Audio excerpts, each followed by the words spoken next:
Welcome to Caribbean Street Talk with real conversations and great interviews.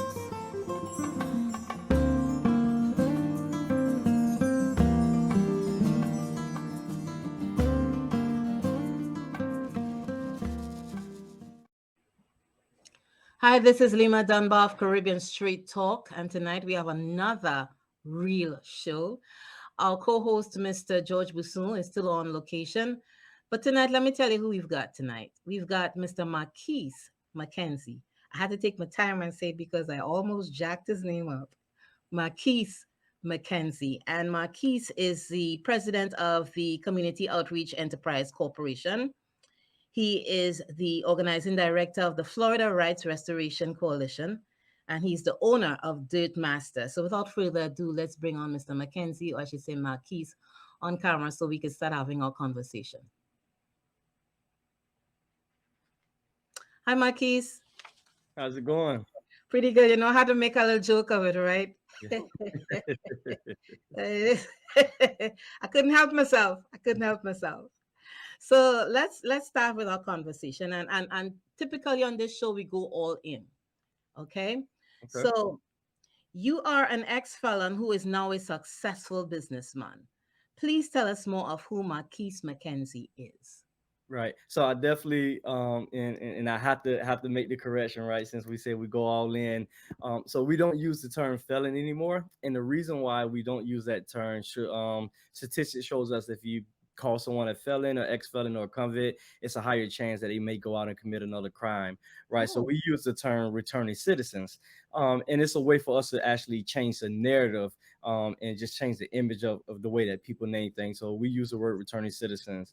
And so, my name is Marquis McKenzie. Definitely appreciate you guys for bringing me onto this wonderful platform. From Orlando, Florida. I grew up in Orlando, Florida. When I start my story off, I always say that I grew up with both of my parents. It was split, households, but both of my parents was very active in my life. And the reason why I say that because they say kids that grow up with both parents supposed to be these perfect kids, right? But mhm. unfortunately, some way down the line, I slipped through the cracks, and whether I believe it was God timing for me to go through the stuff that I went through, but I made a mistake very early on in my life, which changed my life, and now allowed me to be the person I am today, which I would definitely love to share more about as we continue the conversation. Well, we want to hear more about it. So I think that's a good segue for me to even ask this question. How difficult do you think it has been for people to see you beyond your past mistakes? And that includes your family members also.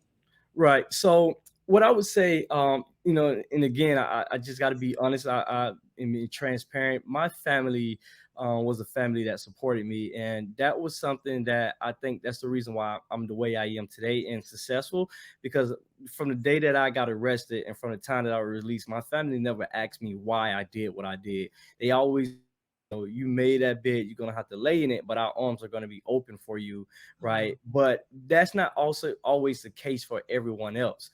And I share that because if you have a loved one that's incarcerated or a family or friend, it's best that we put that wraparound services and support around them, so they don't feel alone because they have to come back into society. But many people outside of my family, sometimes they judge me, right? They don't see the stuff that I do in the community, and they hold it against me, and sometimes they don't look past your past. And so it's a lot of people that still pass judgment, but it's a lot of people that who show grace and mercy if they do believe in second chances. I gotta tap into some of what you said just now. Um, I still work for a correctional institution. I will not say the name of the institution.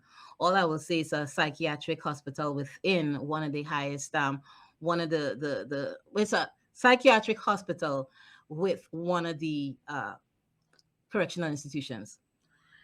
And you said something that is very important because what I have noticed since working there is that if you do not have family on the outside, Yep. it can be a lonelier place, especially if they're doing more than 10 years or even doing 20 to life.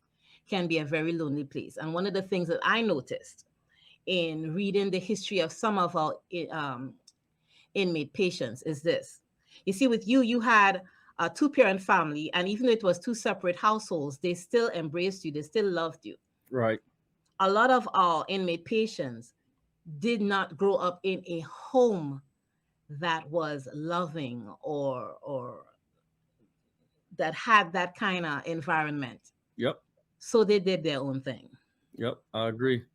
You know, they did their own thing. So I just needed to put that in there because you are you are an exception. You are an exception, and we say praise God for that, and praise God for your family because they helped you a Right. whole lot. Their arms were still open. Good. Definitely. Please tell us now. You started telling us, but if you could elaborate a little bit more on your journey as, and I got to look at the term because I can't use the term that I said earlier on, as a returning citizen to where you are now as a successful businessman, because I'm sure it wasn't easy. Yep. Yep. So, when I think about my journey, right, as a, as a returning citizen, someone who got incarcerated at the age of 15, right, I lost my voting rights. I lost any of my rights before I even had them, right? And the same year that I got out of prison in 2008 was the same year that I was supposed to graduate from high school. I faced a lot of depression because I was dealing with, I'm coming home from actually being in prison, not a juvenile account, but actual prison. And a lot of my peers are going to be walking across the stage or just recently walk across the stage. They're going to look at me like a menace to society. They're going to look at me as someone who don't belong. Right. So for a couple of years, I dealt with depression, not knowing how would I be fit in, how would people look at me, what people judge me. Right. And I just had to get through, a lot of that depression. And again, my family being able to support me would help me. But then again, let's talk about a lot of the doors that was closed in my face, right? Mhm. Every time I fill out an application, I got to check the box, that box that asked me about my criminal record. And it got to a point where I didn't even want to fill out job applications or even try to seek jobs and just being transparent. I thought about, hey, maybe I just need to go back to a lifestyle that cost me to go to prison in the first place because I know that no one's going to give me an opportunity. I know that these people don't believe in second chances. But it was, again, my family who had a friend of the family that worked, and I got my very first job at KLC, and they didn't look at my background because they was, connected to my family. They allowed me to work there. And from there, I just started to take step by step.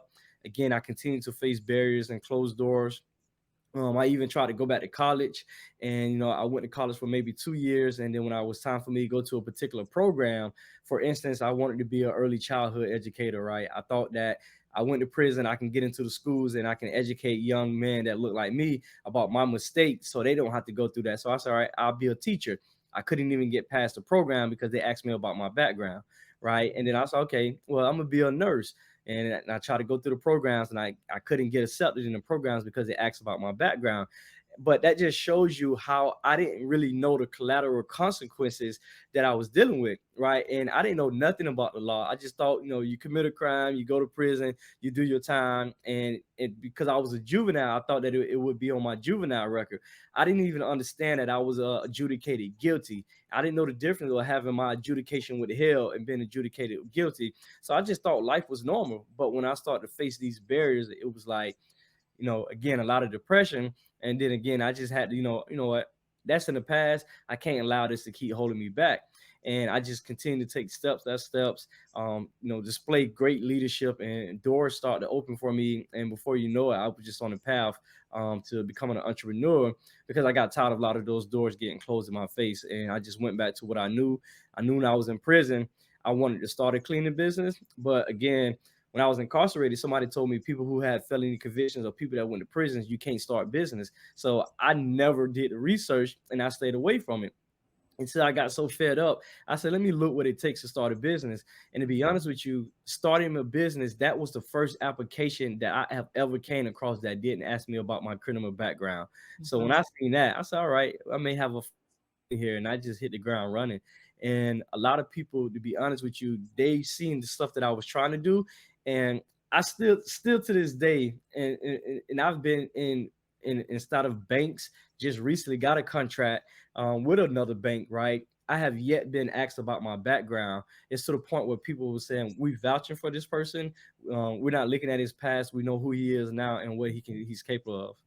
That's fantastic. But question, how long did it take you from the process of trying to where you're at right now? 5 years, 4 years? I mean, how long did it take? So and just being transparent because we've been open with each other. So Yeah, man. from 2008 and until I had some stumbling blocks. I even kind of went back to doing stuff that I shouldn't have been doing, right? And that was maybe it took me from 2008 all the way up to 2015. So maybe about 7 years of Mhm. me just trying to figure it out and just I That had. must have been.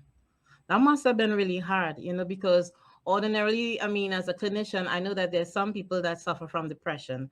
And then there's some people that, of course, there are things that come into their life or stressors that add to it that cause the depressive symptoms, And for you, I believe it was the latter one. There were stressors, even though some of it was self-induced. Let me be real now, that kind of like caused the depression. So, but 7 years is better than 17, right? Definitely. Right? Yeah. So we talked about, some people return to that life, or some people feel the because things aren't working out for them that maybe they should go back into that. So my next question is this. Let's talk about recidivism in the justice system and the pitfalls some make that send them through those doors again. So, right, and so it's two fingers that you could point, right? And the first point I'm always point is that you got to be accountable for yourself, no Mm-hmm. matter what opportunity is presented to you or not. You just got to be accountable for yourself. But then also, I got to point the finger at the system, right? Because the system is good at locking us up and holding us accountable for our actions. But Mm-hmm. when we come out of this, right? Or even when we in the system, what is the system doing to make sure that we don't come back again or we don't create more victims, right? Because everything that we do, whether we commit a crime, whether it's to a business or an individual, someone it becomes a victim. And the system, the criminal justice system, haven't done a great job to make sure that that door is a recycle, a repeated cycle for individuals, right? There's no resources, right? One of the biggest things, and I could talk about many issues when they talk about recidivism or resources or reentry, but the biggest thing right now in the state of Florida, if you have a felony conviction on your record, it's very hard for you to rent. Right. And let me even say this. It's anyone who has a felony conviction or coming out of prison is 10 times higher to be homeless than any average individual in the community. Right. Again, let me give you another example, put a face to it. I've been out of prison now for 15 years. Right. I have a good job, I have a business, and make good income, but I still yet can't put my name on a rental application, right? Let me even show you how messed up it is. I own a cleaning business, right? I can go to apartment complexes and they will hire me to be a vendor with my criminal background to clean their units. So they will pay me before they will even allow me to rent it on that same particular property. Wow. Wow, wow, wow. So many questions popping into my head.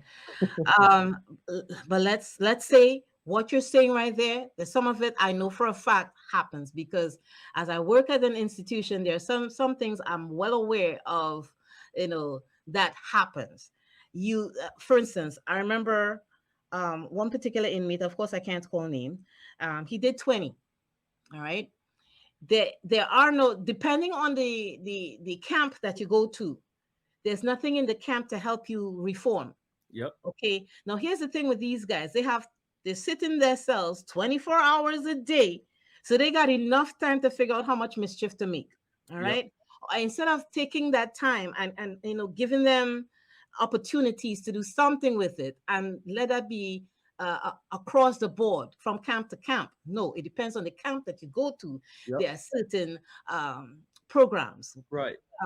There may be gardening and a couple other things, but as far as a skill that some of them can use when they leave the institution, that's a camp by camp kind of thing. It's not Yep. across the board. It is not uniformed, and it's like guys, end their sentence at all camps, not just one camp. Yep. You know, but I'm now hearing about the fact that you can work at, but you can't rent from. That Yep. is so jacked up. Yep.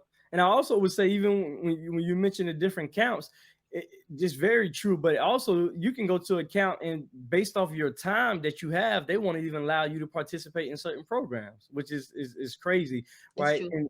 And even also, what's so alarming? You can have camps that provide all of these programs and all of these trades, but when you get out of prison, you can't take advantage of those same things, even if you have a certificate, which I feel like is backwards and it's a waste of time. Another thing that's jacked up too, if you're an electrician and you work in any of these camps, you don't get paid. Yep. It's free labor. Free labor. I'm Yep. laughing, but it ain't funny. It's free labor. Yep. You It know, definitely is. you could be the best of the best of the bestest electrician. You know what I'm saying? You got your certificates and all that before you went in, and when you get in, you know, you're not being paid. Yep. They use them. Yep, and it's sad, right? Some people look at me side eye when I tell them one of my 10-year, vision, long time goal, and it's to actually start a prison. You could do better than them. Right. Well, and I think you I'm definitely could. laughing, but I'm so serious here. But some people in this like, man, that's crazy. Why would you want to start a prison? Why would you want to invest in something that's tearing people apart? I say one, right? We're never going to be able to shut down prisons. I don't never think we should even try to shut down prisons because we got to have some type of system to hold people accountable for. As myself, I deserve to be held accountable, right? Should I have been sentenced as an adult? No, but I should have been held accountable for my actions, right? And then not only that, you can never, I don't think we're going to change the prison system from the outside, right? You have to do it from the inside. And if you look at other countries and you look at the way that they run their prisons are actually ran by the communities, and those prisons have a higher rate of people being successful. So in my 10-year goal, I do want to start a prison where it's actually real reform, right? Everyone inside of the prison, they have a job and you get paid the same thing that you would get paid out on that job skill. Man, there'd be so many inmates trying to transfer to your prison. Right. And that's the point, right? Because so we want that, right? And so to be actually at this camp, you got to get nominated by the officers at a camp. They say, hey, this is an individual we see that's trying to change their life. We think they should come to your camp, right? And that's the way that system is going to work. But for the staff there, you have to get nominated by the individuals that's incarcerated. Say, hey, this is a staff that we think is a person, because you have two types of staffs in the prison, and you know it, right? The ones that believe in us and the ones that treat us like we're nothing. And they bully the staff that believe us. Okay, I gotta say, this is such good stuff, all right? Such good stuff. But we gotta take a break. We gotta take a break. So we'll take a break and we'll come back on the other side and we'll continue this conversation. Okay. Val Branch Duncan, Realtor with North Star First Properties. Whether it's buying or selling, Val can help, and she is certified to assist you in Jamaica, Grenada, Guyana, Barbados, Bahamas, and Trinidad and Tobago. Please call Val Branch Duncan, where V stands for valuable, A, attentive, L, loyal. Please give her a call at 321-303-9345 or 407-844-8622.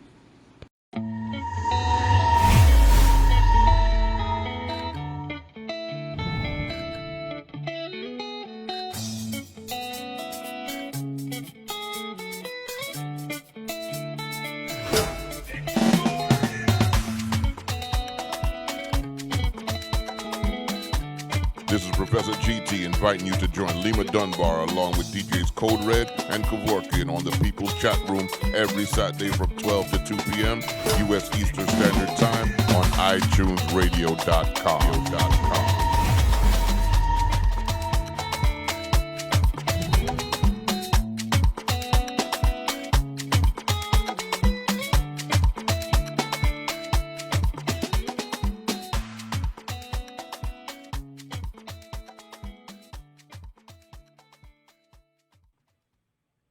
And we are back. My name is Lima Dunbar, and we have such an interesting conversation going on for you guys to hear tonight. All right. Mr. Marquis, I said it good, McKenzie. So let's welcome Marquis back to the show. Marquis, let me tell you something. Of course, I can't call the name of the camp that I work with, but I got to tell you, it's one of the better camps out there. We treat our inmate patients like just that. Patients. Yep. Now we realize that some of them trying to pull a fast one on us. We ain't stupid. Okay. We know that. We know that. but we treat them like individuals. Okay, we treat them like individuals. I wish more the other camps, and I'm not fully on top of all the other camps, but people talk, Right. and I wish the other camps would run theirs like the way we run ours. However, a private prison, I like the sound of that.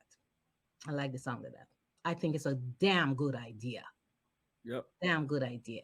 So let's talk about prisons, and let's talk about the 85% that you are aware of. So let me share with our listeners what that is all about. If you're doing time and you're not, if you're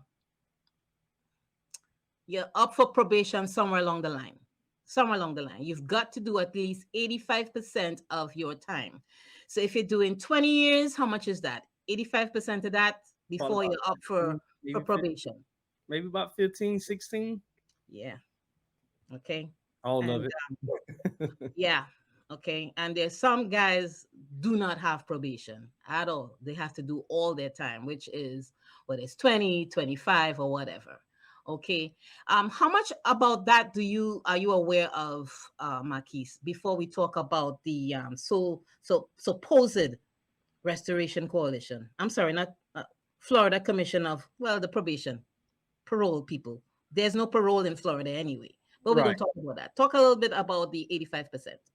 Yeah, I think and it is something that's been on the record for years, right? 85% of the time. And at one point, it was lower than that, and it even thought about introducing bills to actually reduce that, right? And what I could speak from is just my opinion.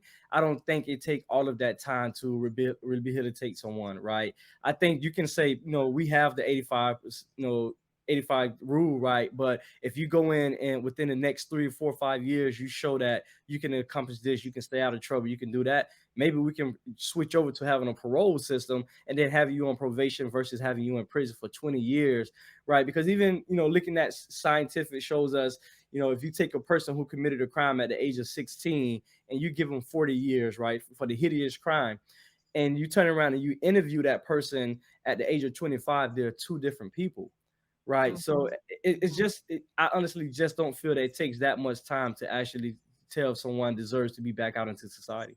I agree with you. I also say that it should be a case by case basis, because let's be real, some of them guys need to stay in there until it's time to come out. Yep, I agree. There's some of them I wouldn't want to be in the same room with if there's no corrections officer in the room. I Okay. agree. All right. But yes, it should be done on a case by case basis. But let me throw this at you. As far as the parole board is concerned, you know, and I know, well, I have learned that there is no such thing as a parole board.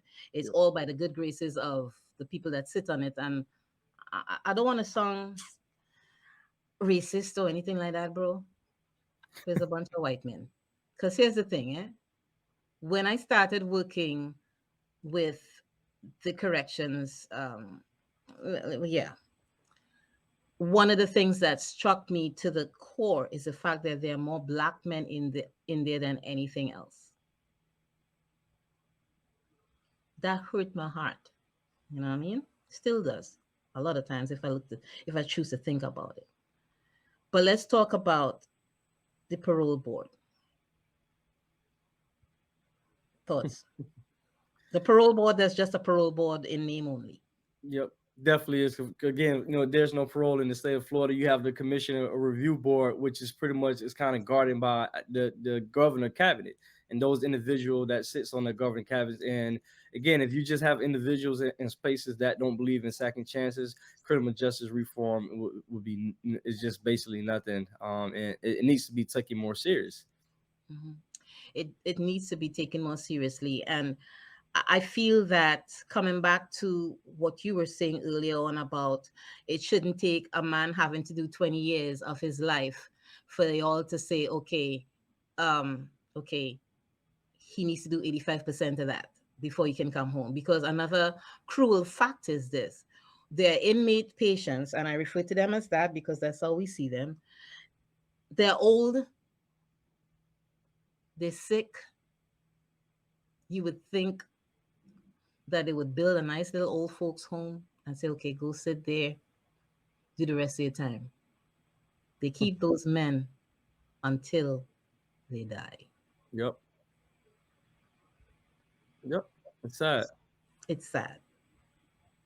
It's sad.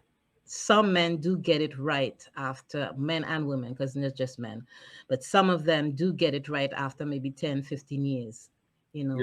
and I feel like you just said, um, have some kind of assessment, some kind of actual board that they could go in front of so they could discuss whether or not, Right. you the And options. that But and that has sanitized them, right, to want to do the right thing, right?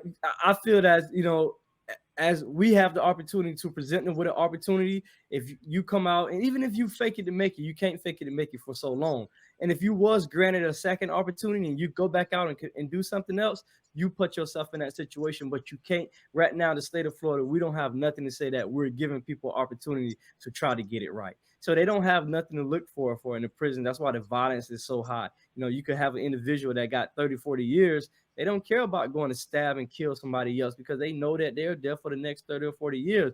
But if they have a possible chance that they can go sit in front of a review board to get some of their time back, I get mhm. pretty sure you will see a lot of the behavior at these camps go a different way. And we do have a behavioral management system in at the camp, at all the camps, that's kind of like uniformed. um I personally think, excuse my language, is bullshit, because I mean, you know a man could look you dead in the eye and say, hey, I'm not going to do it again. Or they would ask him a question of, well, why did you do it in the first place? Yep. Stupid question. Why you think I did it? A lot of times they get into fights because they have to defend Had to themselves. defend themselves, survival. Okay. And then they ask the question, so what would you do differently? Not a stupid question.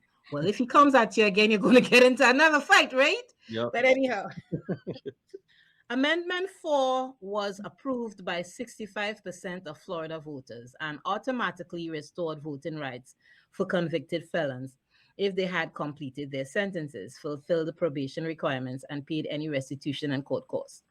The amendment excludes murderers and felony sex offenders, but was expected to enfranchise 1.4 million people.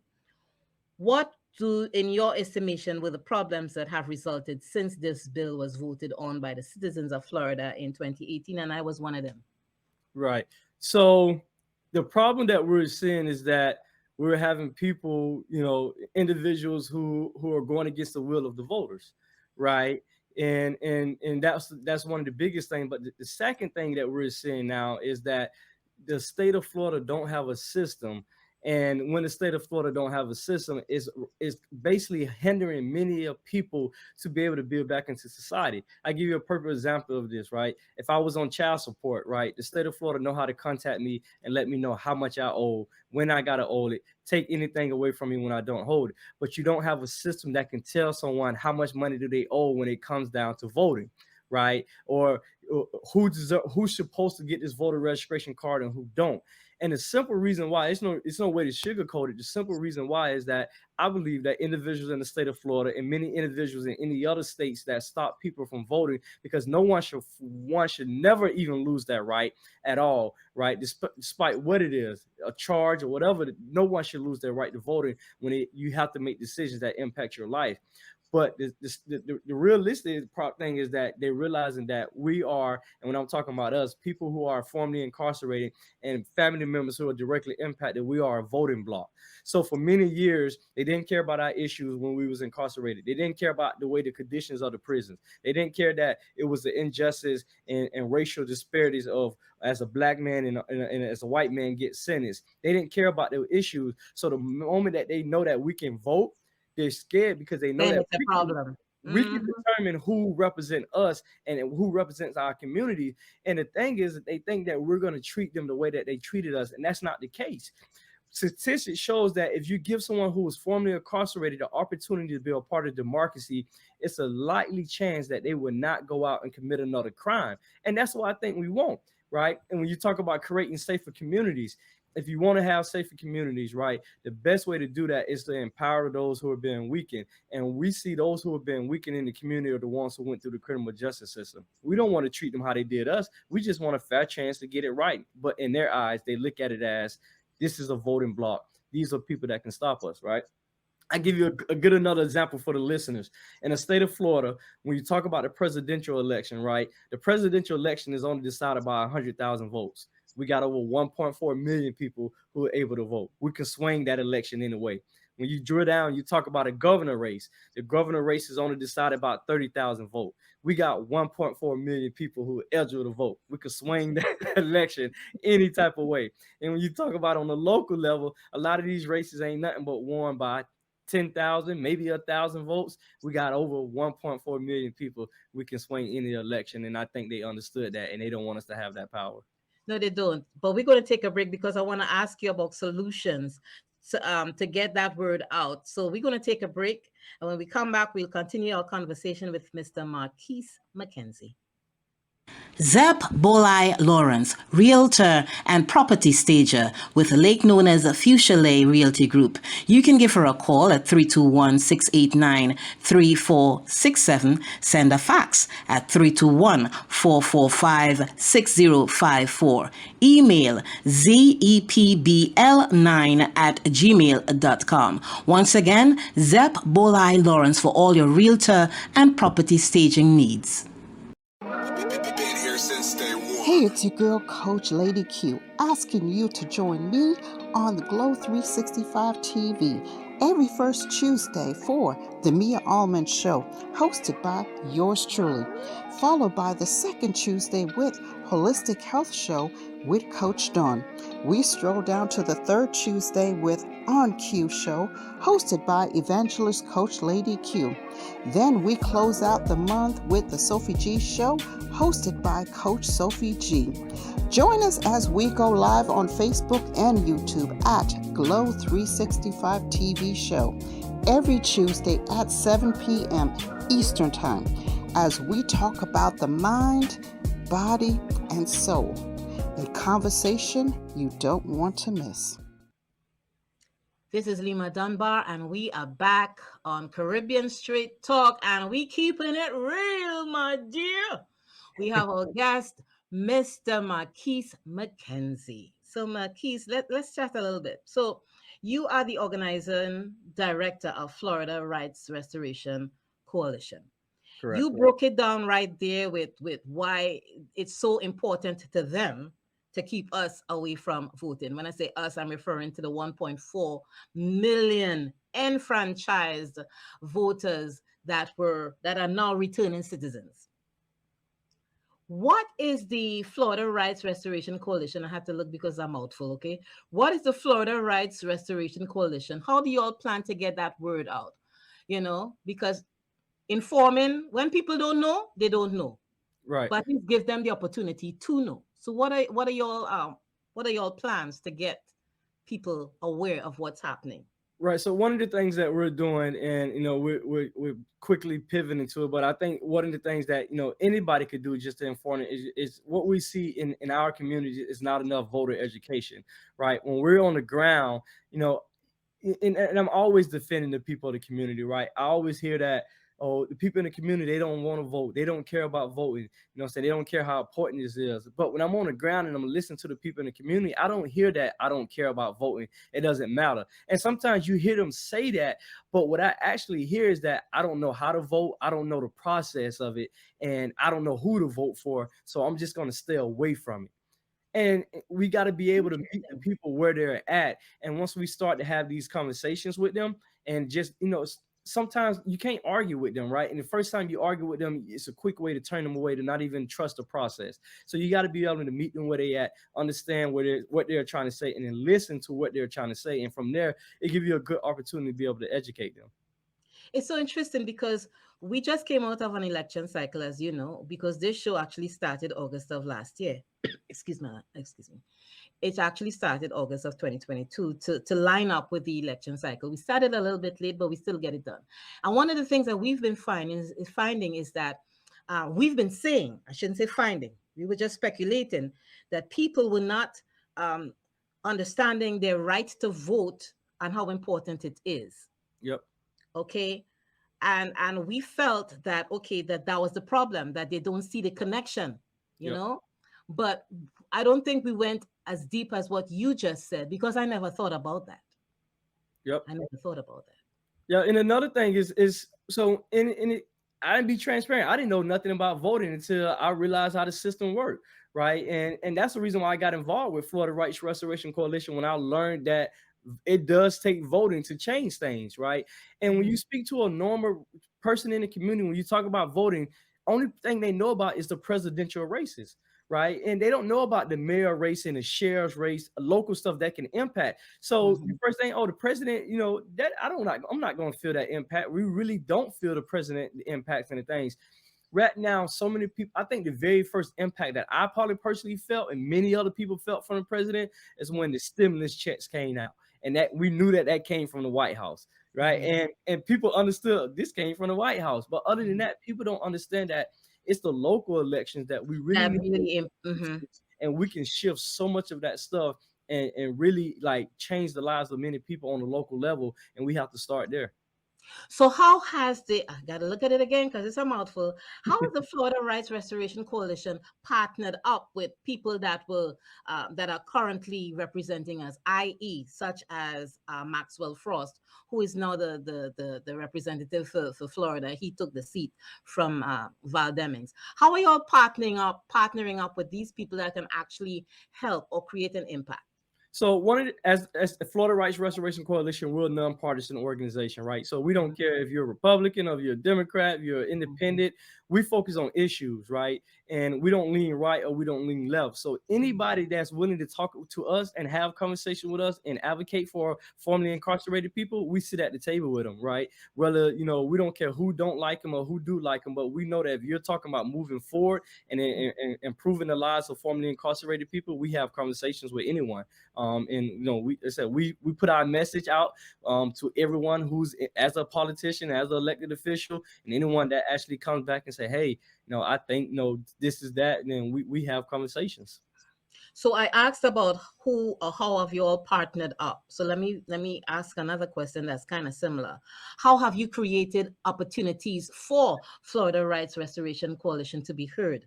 So you're partnering with anybody, you're creating your own opportunity. What have you all been doing with that, with regards to that? So one of the things that we do with that is just about changing the narrative and a lot of storytelling.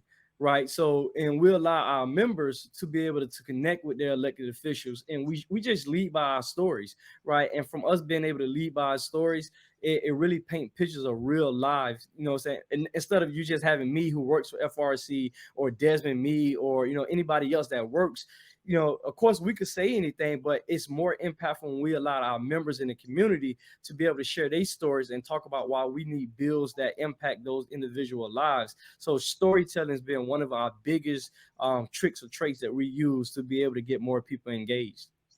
So I like that. And this is what I'm going to say to you. It's not a challenge because I know you're going to take me up on me offering. What if we use this platform to get stories out? So like probably ever so often, we could have one of the returning citizens as a guest on the show for like maybe 15, 20 minutes to tell their story and how everything that has happened has impacted them and what they've been trying to do to pretty much get a jump start back into life. What are your thoughts on that? I love it, right? And I wish that anyone that has a platform allows that, because what it does is, and I'm pretty sure me speaking tonight is someone that's listening that had a son that got sent to prison at 15, just like me, right? It's someone who got a son or a daughter that's about to come home from prison and they want that support. So it needs to be more stories heard, and we need more platforms like this that allow us to share our stories, because all it takes is one person to be able to hear that and it can change their lives, and that's what we want. True that. So we're gonna take another break. When we return, we'll continue our conversation with Mr. Marquis McKenzie. And let me just tell you who he is again. He is the president of Community Outreach Enterprise Corporation, the organizing director of Florida Rights Restoration Coalition, and the owner of Dirt Master. So we will come back and have that conversation with Marquis McKenzie. Val Branch Duncan, realtor with North Star First Properties. Whether it's buying or selling, Val can help, and she is certified to assist you in Jamaica, Grenada, Guyana, Barbados, Bahamas, and Trinidad and Tobago. Please call Val Branch Duncan, where V stands for valuable, A, attentive, L, loyal. Please give her a call at 321-303-9345 or 407-844-8622. iTunes Entertainment Magazine, where the focus is to bring information and entertainment wrapped in a little something extra that is pertinent and relative to all of us, regardless of culture. Our features aim at catering somewhat to the curiosity in all of us, whether it be business, entertainment, health and wellness, immigration, our youth, and more. So please visit our website at www.itunesentertainmentmagazine.com or itunesentmagazine.com. Also inviting you to check us out on IG and Twitter at iTunesEntMag. And we are back. My name is Lima Dunbar. I need to remind you that our co-host, Mr. George Boussoul, is still on location, but he will be joining us sometime in the not too distant future. But right now, our guest is Mr. Marquis McKenzie. So, Marquis, let me throw this one at you. Thoughts on the murder of Tyree Nichols? Wow. You know that was coming, right? You know that was coming, right? Yeah. What I could say is, and I try to be very, sensitive what I say about issues like this until, everything comes out, right? And I think it's just fair, and I have a unique platform, so I try to be careful about what I say. But what I say is that I don't think no one, right, should have no one should pass away in the hands of law enforcement, right? I'm curious to know what his autopsy said that he passed away from. Was from injuries? If he had underlying health issues? And then I'm sickening to see that it was pretty much all black on black, right? Officers. And I recently went through a situation where I got pulled over by 3 black officers, and I was treated very, very like wrongful, right? And it was crazy, and that easily could have been me, right? And so I'm very sad to see that, and I think, but again, this is and my condolences to the family, but this forces us to have conversations with law enforcement, right? Situations like this put them in a situation where we're not just listening to you guys take a knee with us, right? We're not listening to you guys just talk about stuff, but it got to be real changes made. And I'm sad that he had to experience his last moments of his life going through that situation. I think another conversation that needs to be had is black on black violence. Yep. Okay, this is besides these black police officers. We're talking about black on black violence. I mean, you look at places like Chicago, but we have it right here in Florida, and I think that's a conversation that needs to start. Okay. Yep. And if I could add anything to that, like I said, we want to hold everybody accountable, but we don't want to be accountable for our actions, right? And that's why it took me for a while, and it's still a sensitive topic for me to talk about when you talk about black on black crime, or you're talking about gun violence, or just violence in our communities. People don't want to be accountable, right? You have parents that know that their kids are out here running wild, doing all of this crazy stuff, and then when something happened, they want justice. Right, you should have been reaching out to us to help your son before that stuff happened, right? So it got to be a lot of accountability, and until we can sit at the table and have these conversations, which we got to have them. It's just a sensitive topic to talk about, but we can't want the police to hold somebody accountable and do stuff right. But when we versus to us committing crimes on each other, we're not speaking about it. We're just turning a blind eye to it, and that's such hypocrisy. Yep. Such hypocrisy. I want to have the conversation, and I think, again, it needs to be had, but again, very hypocritical of us as a people. Tell us about the Community Outreach Enterprise Corporation Entrepreneurship Program. I always triple for that word. And how have you been able to impact teen lives? Right. So Community Outreach Enterprise, which stands for CORE, is a nonprofit that I started. And it's basically a nonprofit that's geared towards entrepreneurship to at-risk or incarcerated youth. When I got out of the prison, I started getting involved into the community, and I was doing so much stuff. And I Mhm. just got to a point where I felt like I was wearing myself out and wasn't making an impact. And I had to pull back and was like, what do I like doing? I'm a business owner. I enjoy it. That changed my life. Who can I relate to? I can relate to people that's been incarcerated. Who? Younger people, because I went to prison at the age of 15.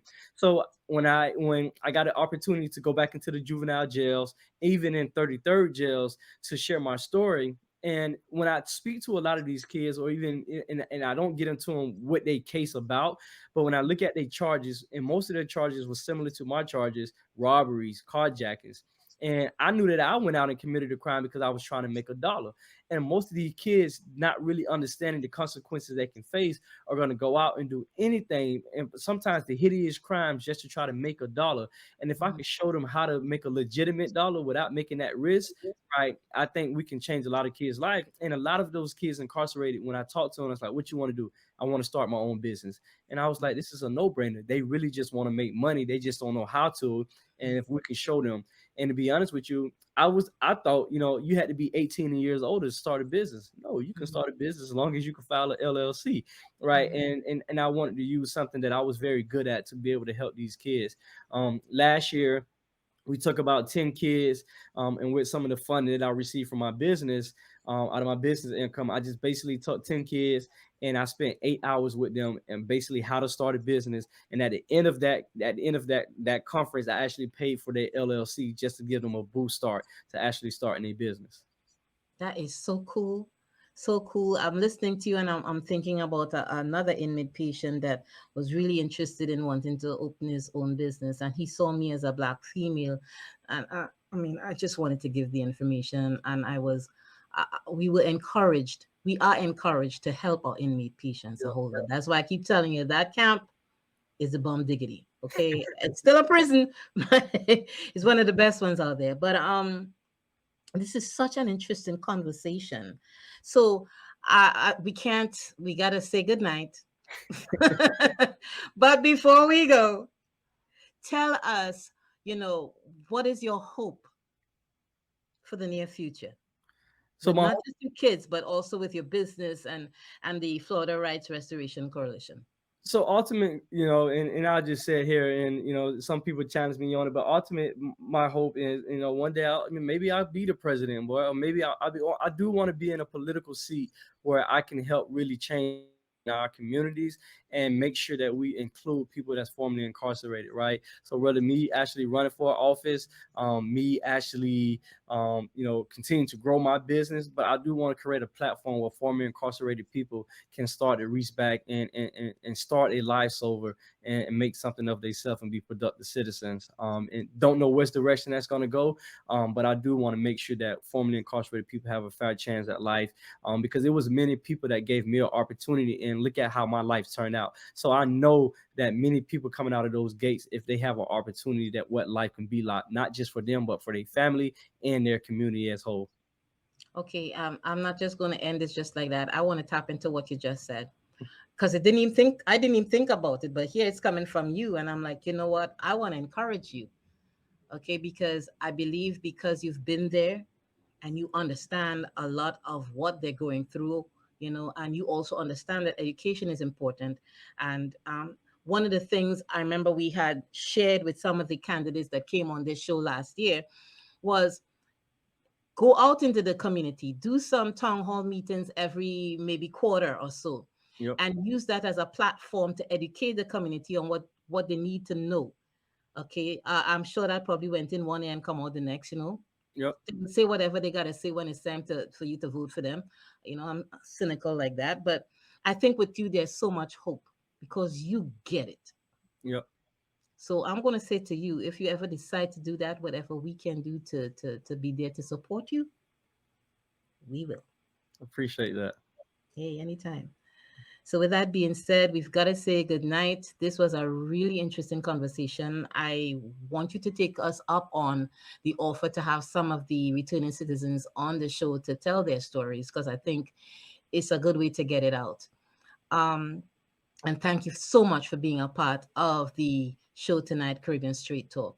Thank you, Mr. Marquis McKenzie. And let me just give you all his handles again. He is the president of Community Outreach Enterprise Corporation, better known as CORE. He is the organizing director for Florida Rights Restoration Coalition, and he is the owner of Dirt Master. Thank you so much, Mr. McKenzie. No Marquis. problem. Hope you bring me back soon. Yeah, man, definitely. You take care. Thank you. You're welcome.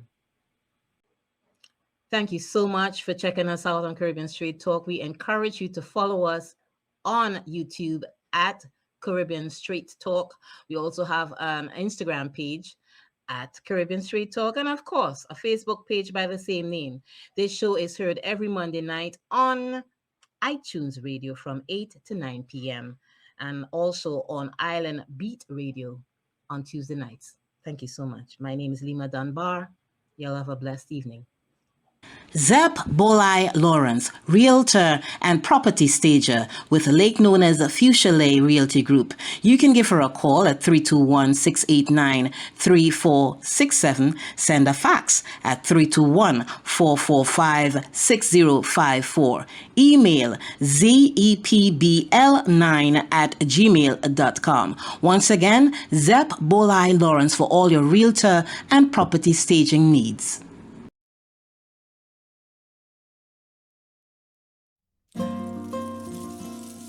This is Lima Dunbar for Caribbean Street Talk, where you get real conversations and great interviews.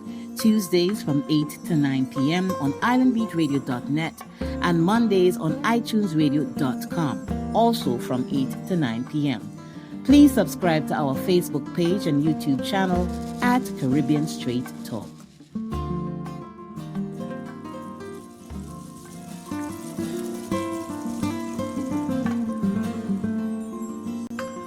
Thank you for joining us tonight. We will see you next week on another episode of Caribbean Street Talk.